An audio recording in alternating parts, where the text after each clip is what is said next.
सर्वसाधारण मुलांपेक्षा यांची चौकटच वेगळी असते. म्हणूनच ही मुलं चाकोरी बाहेरील मुलं असतात.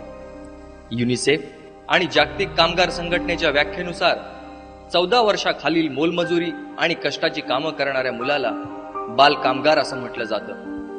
भारतामध्ये काम करणाऱ्या बालकांची संख्या 10 ते 12 कोटी आहे. यापैकी जवळपास 5 ते 6 कोटी मुलं आपल्या आणि नातेवाईकांच्या घरी घरकामात मदत करतात. उरलेले जवळपास 5.5 कोटी मुलं शेवटी आपलं बालपण विकण्यास मजबूर होतात. व्यावहारिक भाषेत त्यांना बालकामगार मानलं जातं. भारताच्या आर्थिक राजधानी असणाऱ्या मुंबईतच आज 40,000हून अधिक बालकामगार आढळतात. यात चहाच्या टपरीवर ग्लास विसळताना, हॉटेलच्या भट्टीत राबणारी, घरकाम करणारी, सिग्नलवर पेपर विकताना, गाड्या साफ करताना, रेल्वेच्या प्लॅटफॉर्मवर हमाली करताना